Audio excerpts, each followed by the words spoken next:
Vi har læst en tekst, som handler om familieformer og hverdagslivet i Danmark. Derudover har vi valgt at inddrage en artikel, som handler om, at høje idealer gør familielivet og det individuelle svært.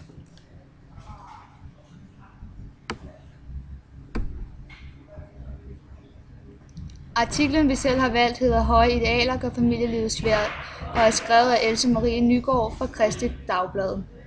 Den måde, vi har set på teksten, er ved at formulere vores egen problemstilling, som lyder således.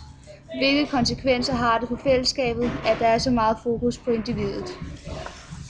Det har vi kigget på i teksten, og vi har fundet ud af, at folk har høje forventninger til det perfekte familieliv, og dermed også kernefamilien. Men i det moderne hjem, der er det meget svært at opfylde de her høje krav, fordi begge kønsroller i dag, altså mor og far, har et fuldtidsjob og samtidig også egne individuelle mål.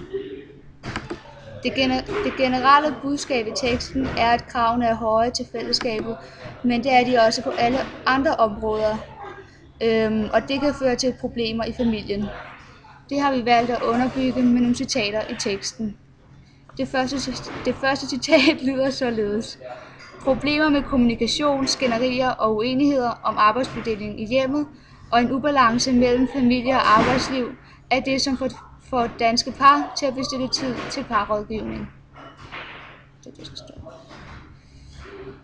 Det andet citat, det lyder således.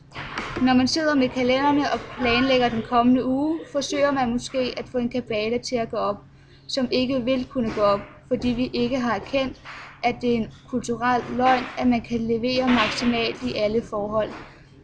Dette udtaler Eva Silber Schmidt Viala, som kommer fra Aarhus Universitet.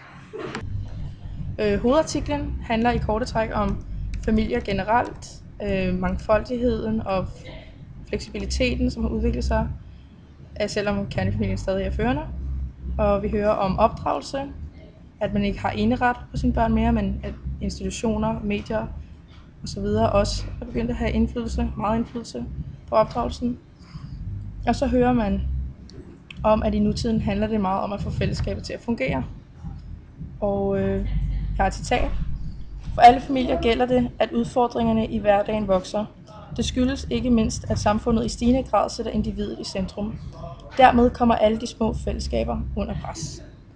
Og det er så her, at vores artikel kommer ind på, hvorfor fungerer fællesskabet ikke. Der har vi også nogle citater. Vi forestiller os, at vi skal kunne give os fuldt ud på alle tangenter og levere maksimalt i alle forhold.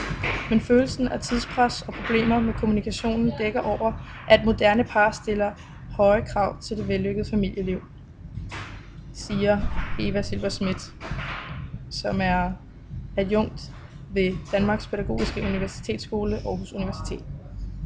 Hun siger også, at vi fører en ikke særlig familievenlig politik, hvor man ikke kan leve uden 2 fuldtidsindtægter. Hverdagen med 2 udarbejdende forældre og børn er sårbar og en evig kilde til opslidende skænderier. Så det er ligesom argumentet. Og tonen er generelt, at dem, som sigter efter den høje idyl, de kan ikke nå den, fordi at man ikke indser, at individualitet er over fællesskabet. Det er deres generelle teori, at vi har for høje forventninger, og det vil fungere bedre, hvis vi satte dem ned.